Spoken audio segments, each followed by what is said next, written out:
नमस्कार दोस्तों, आपका स्वागत है आपके अपने YouTube channel GS by Shivaj पर। तो आज की इस वीडियो में हम बहमनी साम्राज्य के बारे में पढ़ेंगे। पिछली वीडियो में हमने विजयनगर साम्राज्य के बारे में विस्तार में पढ़ा था। आज हम उसका सेकंड पार्ट बहमनी साम्राज्य के बारे में पढ़ेंगे। तो चलिए वीडियो की शुरुआत करते हैं। तो जैसा कि पिछली वीडियो में मैंने आपको बताया था कि दिल्ली सल्तनत के शासक मोहम्मद बिन तुगलक के समय दक्षिण में दो साम्राज्यों का उदय होता है। एक विजयनगर साम्राज्य जो कि एक हिंदू साम्राज्य था, और दूसरा बहमनी साम्राज्य जो कि एक मुस्लिम साम्राज्य था। तो पिछली वीडियो में मैंने आपको यह भी बताया था कि इन दोनों साम्राज्यों के बीच इस वाले क्षेत्र जो कि कृष्णा और तुंगभद्रा नदी के बीच का क्षेत्र है, जिसे रायचूर दोआब कहते हैं, इस क्षेत्र के लिए इन दोनों साम्राज्यों के बीच संघर्ष होता रहता था। तो पिछली वीडियो में मैंने आपको पूरा विजयनगर साम्राज्य कहानी की तरह समझाया था, और अगर आपने वो वीडियो नहीं देखी तो प्लेलिस्ट में जाकर जरूर देख लेना। तो अब हम बहमनी साम्राज्य के बारे में पढ़ेंगे जो कि दक्षिण भारत का एक मुस्लिम साम्राज्य था। उत्तर भारत में मोहम्मद बिन तुगलक के शासन के समय इन दोनों साम्राज्यों का उदय होता है। तो अब हम बहमनी साम्राज्य के बारे में पढ़ना शुरू करते हैं। तो बहमनी साम्राज्य का शासनकाल 1347 से लेकर 1527 ईस्वी तक था। हालांकि देखा जाए तो 1482 ईस्वी के बाद इनका पतन होना शुरू हो जाता है। तो बहमनी सल्तनत दक्कन का एक इस्लामी राज्य था। तो दक्कन आपको पता है दक्षिण भारत को कहा जाता है। मैंने मैप में आपको दिखाया था कि ये बहमनी साम्राज्य है और ये विजयनगर साम्राज्य। तो बहमनी सल्तनत दक्कन का एक इस्लामी राज्य था, और जो विजयनगर साम्राज्य था वो हिंदू राज्य था। तो इसकी स्थापना 3 अगस्त 1347 को एक तुर्क अफगान सूबेदार अलाउद्दीन बहमन शाह ने की थी, और इसका प्रतिद्वंदी हिंदू विजयनगर साम्राज्य था, क्योंकि दोनों ही साम्राज्यों का अभी उदय होता है, विजयनगर साम्राज्य और बहमनी साम्राज्य। तो दोनों ही साम्राज्य अपने क्षेत्र को बढ़ाना चाहते थे, इसीलिए इन दोनों के बीच संघर्ष देखने को मिलता है। तो बाद में जो ये बहमनी साम्राज्य है, आगे हम देखेंगे कि साम्राज्य का विघटन हो जाता है, जिसके फलस्वरूप ये 5 राज्यों में बढ़ जाता है। गोलकुंडा, बीजापुर, बीदर, बिरार और अहमदनगर, जो ये पूरा का पूरा बहमनी साम्राज्य है ना, बाद में इसका विघटन हो जाता है और ये 5 राज्यों में गोलकुंडा, बीजापुर, बीदर, बिरार और अहमदनगर, इन 5 राज्यों में बढ़ जाता है। और इन 5 को सम्मिलित रूप से दक्कन सल्तनत कहा जाता था। जब ये 5 राज्यों में बढ़ गया तो इन 5 को सम्मिलित रूप से दक्कन सल्तनत कहा जाने लगा। तो अब हम एक एक करके बहमनी साम्राज्य के सभी शासकों के बारे में कहानी की तरह पढ़ना शुरू करते हैं। तो कहानी की शुरुआत होती है अलाउद्दीन बहमन शाह से। इसका शासनकाल 1347 ईस्वी से लेकर 1358 ईस्वी तक था। तो अलाउद्दीन बहमन शाह इसका नाम नहीं था, इसने ये उपाधि धारण की थी। इसका वास्तविक नाम जफर खां था, और इसे हसन गंगू भी कहते थे। वास्तविक नाम क्या था? जफर खां, पर इसे लोग हसन गंगू कहकर बुलाते थे। पर जब ये राजा बना ना, तब इसने एक उपाधि धारण की अलाउद्दीन हसन बहमन शाह की। उसी के बाद इसका नाम पड़ गया अलाउद्दीन हसन बहमन शाह। तो मोहम्मद बिन तुगलक के शासनकाल में 1347 ईस्वी में अलाउद्दीन हसन बहमन शाह ने बहमनी राज्य की स्थापना की, और इसका मूल नाम था जफर खां, और हसन गंगू भी इसी को ही कहते थे। तो कई बार एग्जाम में पूछा जाता है कि बहमनी साम्राज्य की स्थापना किसने की, तो वहां पर अलाउद्दीन हसन बहमन शाह नहीं दिया होता, नाम दिया होता है हसन गंगू या जफर खां। तो तीनों ही एक ही के नाम हैं, याद रखेगा। इसका वास्तविक नाम जफर खां है, पर लोग इसे हसन गंगू कहकर बुलाते थे। और जब ये राजा बना तब इसने अपना नाम रख लिया अलाउद्दीन हसन बहमन शाह। आपको क्लियर होना चाहिए। और इसने अपनी राजधानी गुलबर्गा को बनाया था, और जब इसने अपनी राजधानी गुलबर्गा को बनाया तब इसने गुलबर्गा का नाम बदलकर एहसानाबाद रख दिया। क्या नाम रख दिया? एहसानाबाद। और इसकी राजभाषा क्या थी? तो बहमनी साम्राज्य की राजभाषा थी मराठी, याद रखिएगा। और अपने साम्राज्य के शासन के लिए इसने 4 प्रांतों में विभाजित कर दिया। तो जो अलाउद्दीन बहमन शाह था ना, इसने शासन की दृष्टि से अपने पूरे राज्य को 4 भागों में विभाजित कर दिया। जैसे आप उदाहरण के रूप में समझें, जैसे कि वर्तमान में भारत है, तो भारत में केंद्र सरकार भी है और उसी प्रकार अलग अलग राज्य भी है ना। उसी प्रकार इसने क्या किया, जो पूरा बहमनी साम्राज्य है ना, इसे शासन की दृष्टि से 4 भागों में विभाजित कर दिया। वहां पर इसने अलग अलग सूबेदार नियुक्त कर दिए। तो अपने साम्राज्य को शासन की दृष्टि से इसने 4 प्रांतों में बांट दिया। कौन कौन से? गुलबर्गा, दौलताबाद, बरार और बीदर, इन 4 प्रांतों में इसने बहमनी साम्राज्य को बांट दिया, ताकि आसानी से शासन किया जा सके। और इसकी मृत्यु कब हो जाती है? तो 11 फरवरी 1358 को इसकी मृत्यु हो जाती है। और इसकी मृत्यु के बाद अगला शासक इसका पुत्र बनता है मोहम्मद शाह प्रथम। तो 1358 से लेकर 1375 ईस्वी तक शासक बनता है मोहम्मद शाह प्रथम। तो अलाउद्दीन हसन के पश्चात इसका पुत्र मोहम्मद शाह प्रथम सुल्तान बना, और रायचूर दोआब पर अधिकार के लिए इसकी लड़ाई हो जाती है विजयनगर साम्राज्य के राजा। मैंने आपको विजयनगर साम्राज्य वाली वीडियो में बुक्का प्रथम के बारे में बताया था। तो मोहम्मद शाह प्रथम के समय विजयनगर साम्राज्य में बुक्का प्रथम का शासन होता है।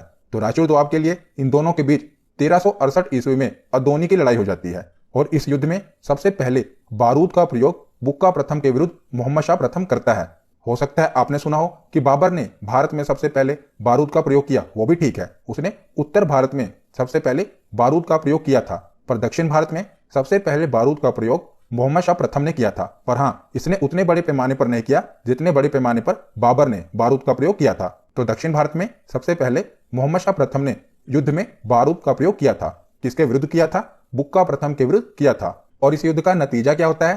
तो इस युद्ध में मोहम्मद शाह प्रथम की हार हो जाती है और विजयनगर शासक बुक्का प्रथम की जीत हो जाती है। तो युद्ध में पराजित होने के बाद बुक्का प्रथम ने इससे यानी कि मोहम्मद शाह प्रथम से मुदगल का किला छीन लिया था। किससे? मोहम्मद शाह प्रथम से, क्योंकि ये हार जाता है और 1375 में इसकी मृत्यु हो जाती है मोहम्मद शाह प्रथम की।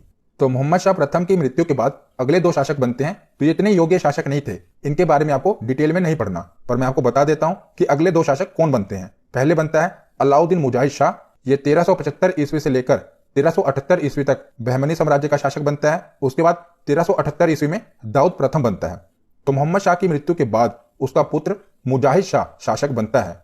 इसने भी विजयनगर पर 2 बार आक्रमण किया, क्योंकि इसके पिता को विजयनगर शासक बुक्का प्रथम ने हराया था। तो इसने भी बदला लेने के लिए 2 बार विजयनगर पर हमला किया, परंतु दोनों बार इसको सफलता नहीं मिली और इसने मध्य एशिया से आने वाले विदेशी अमीरों की उच्च पदों पर नियुक्ति की।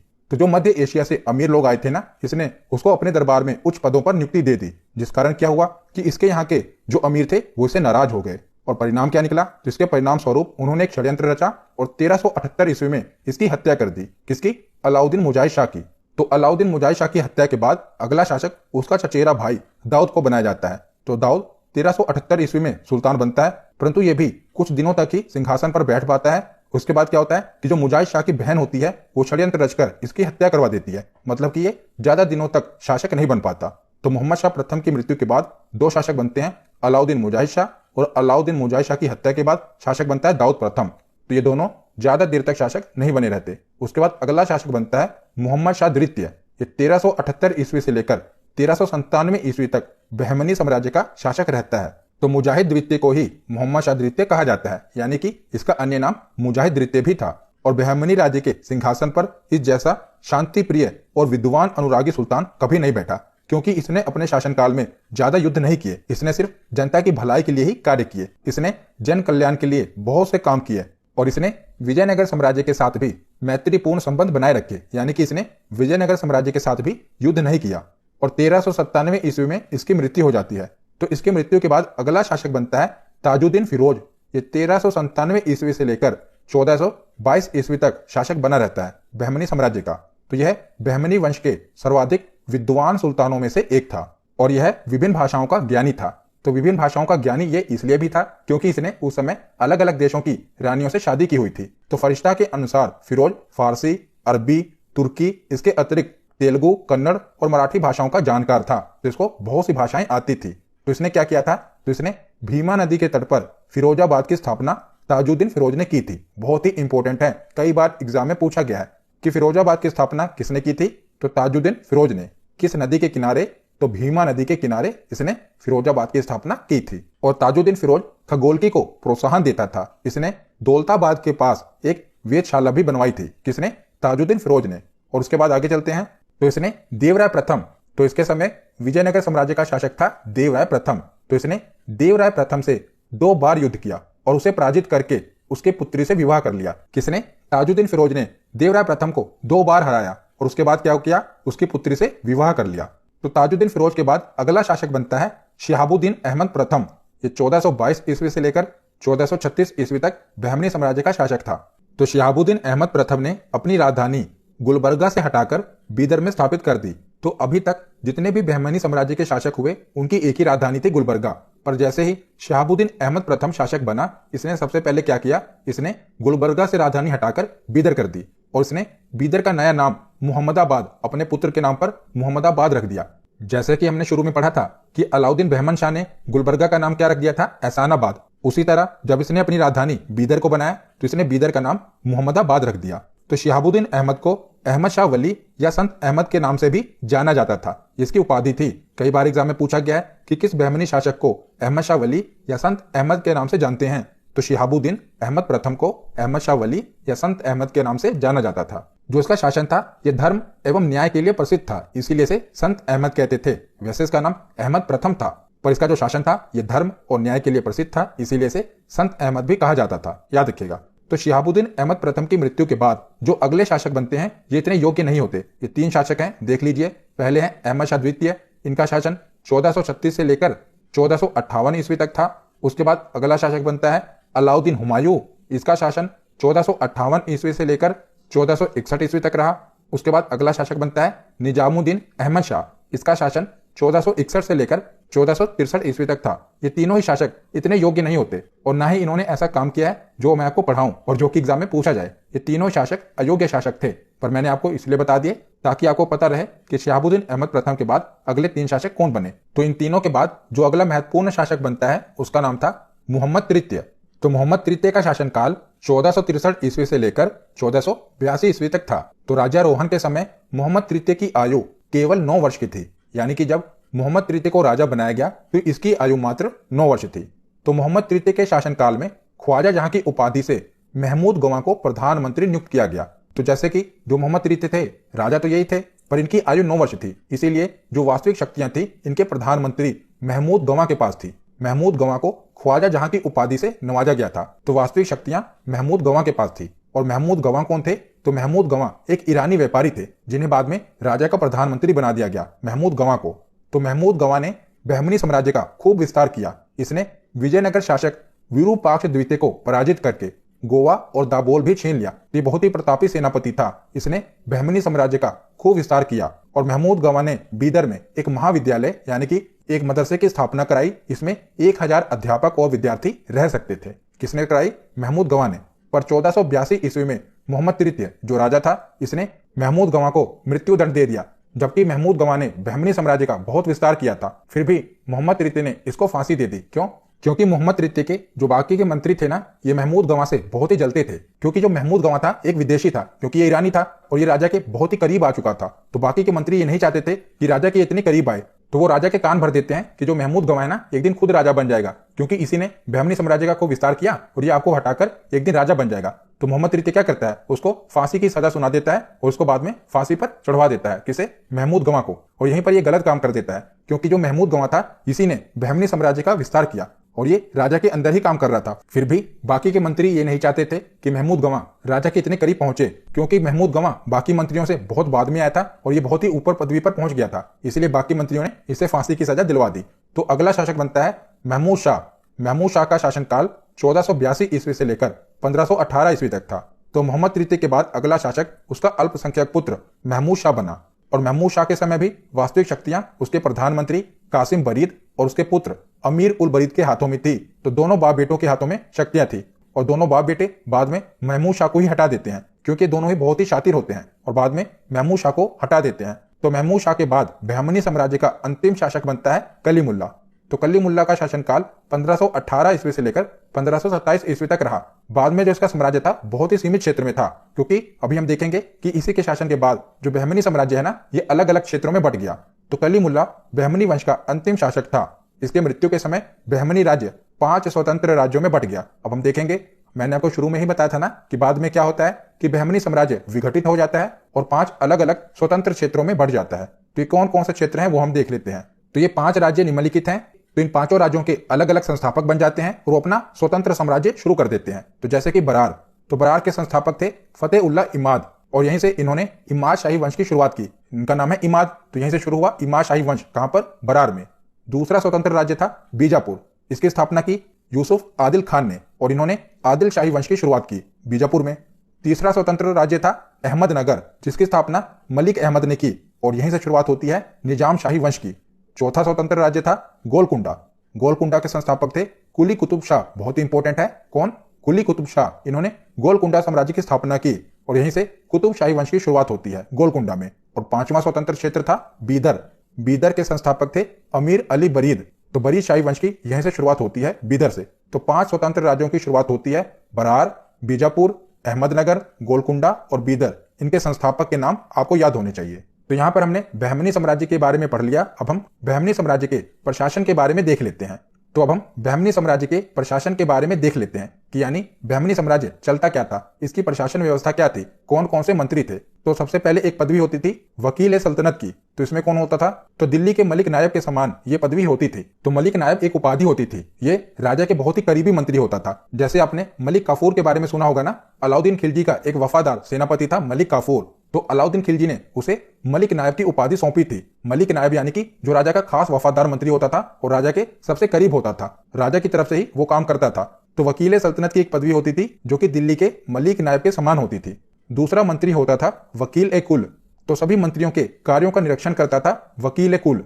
तीसरा होता था अमीर जुमला, ये अर्थ विभाग का अध्यक्ष होता था, यानी कि जो वित्त विभाग होता था ये इसी मंत्री के अंदर आता था, अमीर जुमला के अंदर। चौथा मंत्री होता था वजीर अशरफ, ये विदेश नीतियां और दरबार संबंधी कार्यों का निष्पादन करता था। ये जो विदेश नीतियां होती थी यानी कि दूसरे राज्यों से कैसे संबंध बनाने हैं, इस प्रकार के जो कार्य होते थे, ये वजीर अशरफ का कार्य होता था। उसके बाद आगे है पेशवा। तो ये वकील सल्तनत का सहायक होता था। कौन, पेशवा। उसके बाद है कोतवाल। तो नगर का मुख्य पुलिस अधिकारी, उसे कोतवाल कहा जाता था, जो नगर का मुख्य पुलिस अधिकारी होता था। उसके बाद है सदरे जहां। तो न्याय विभाग, धर्म तथा दान विभाग का अध्यक्ष होता था सदरे जहां। तो ये अलग अलग मंत्री होते थे जो मैंने आपको बताए, जिनसे बहमनी साम्राज्य का प्रशासन चलता था। तो इनके अलावा सुल्तान के महल तथा दरबार की सुरक्षा के लिए विशेष अंगरक्षक सैनिक दल होते थे, जिसे साके खेल कहा जाता था। तो राजा के जो अंगरक्षक होते थे और जो दरबार की रक्षा करते थे ना, उन्हें साके खेल कहा जाता था। और ये 4 भागों में विभाजित थे, यानी कि जो ये अंगरक्षक थे ये 4 भागों में विभाजित थे। और जिनका मुख्य अधिकारी होता था उसे सरे नौबत कहा जाता था। तो अंगरक्षक दल को साके खेल कहा जाता था और उसके अधिकारी को सरे नौबत कहा जाता था। तो यहां पर हमारा थ्योरी सेक्शन कंप्लीट होता है। अब हम प्रीवियस ईयर क्वेश्चन देखते हैं। तो सबसे पहला प्रश्न है कि बहमनी राज्य की स्थापना किसने की थी। तो बहमनी राज्य की स्थापना की थी हसन गंगू ने। ऑप्शन ए इसका सही जवाब होगा। अगला प्रश्न है कि हसन गंगू ने कौन सी उपाधि धारण की थी। तो हसन गंगू ने अलाउद्दीन बहमन शाह की उपाधि धारण की थी और यहीं से इसके नाम से बहमनी साम्राज्य की स्थापना होती है। तो ऑप्शन ए इसका सही जवाब है। अगला प्रश्न है कि बहमनी राज्य की स्थापना कब हुई थी। तो बहमनी राज्य की स्थापना हुई थी 1347 ईस्वी को। ऑप्शन ए इसका सही जवाब है। अगला प्रश्न है कि बहमनी राज्य का अंतिम शासक कौन था। तो बहमनी राज्य का अंतिम शासक था कलीमुल्ला। ऑप्शन ए इसका सही जवाब है। अगला प्रश्न है कि इतिहास में अहमद शाह वली या संत अहमद का उल्लेख किस शासक के लिए मिलता था। तो किसको यह उपाधि मिली थी संत अहमद की। तो इसका सही जवाब है ऑप्शन डी, शिहाबुद्दीन अहमद प्रथम को। शिहाबुद्दीन अहमद प्रथम को संत अहमद या अहमद शाह वली कहते थे। अगला प्रश्न है अहमद शाह ने बीदर का नया नाम क्या रखा था। तो अहमद शाह ने बीदर का नया नाम अपने बेटे के नाम पर मोहम्मदाबाद रखा था। ऑप्शन ए इसका सही जवाब है। अगला प्रश्न है कि अहमद शाह ने गुलबर्गा के पश्चात किसे अपनी राजधानी बनाया था। तो गुलबर्गा के पश्चात अहमद शाह ने बीदर को अपनी राजधानी बनाया था। ऑप्शन बी इसका सही जवाब है। अगला प्रश्न है कि किसके शासनकाल में बहमनी राज्य 5 स्वतंत्र राज्यों में बंट गया था। तो बहमनी साम्राज्य का अंतिम शासक था कलीमुल्ला। कलीमुल्ला के शासनकाल में ही बहमनी राज्य 5 स्वतंत्र राज्यों में बंट गया था। तो इसका सही जवाब है ऑप्शन बी। अगला प्रश्न है कि बहमनी राज्य की राज्य भाषा क्या थी। तो बहमनी राज्य की राज्य भाषा थी मराठी। ऑप्शन सी इसका सही जवाब है। अगला प्रश्न है कि अहमदनगर की स्थापना किसने की थी। तो मैंने आपको बताया था अहमदनगर की स्थापना की थी मलिक अहमद ने। ऑप्शन बी इसका सही जवाब है। अगला प्रश्न है कि किसके शासनकाल में सर्वप्रथम बारूद का प्रयोग किया गया था। तो बारूद का प्रयोग किया गया था मोहम्मद शाह प्रथम के कार्यकाल में। और किसके विरुद्ध किया गया था, बुक्का प्रथम के विरुद्ध किया गया था। ऑप्शन सी इसका सही जवाब है। आज का आखिरी प्रश्न है कि गोलकुंडा की स्थापना किसने की थी। तो गोलकुंडा की स्थापना की थी कुली कुतुब शाह ने। ऑप्शन सी इसका सही जवाब है।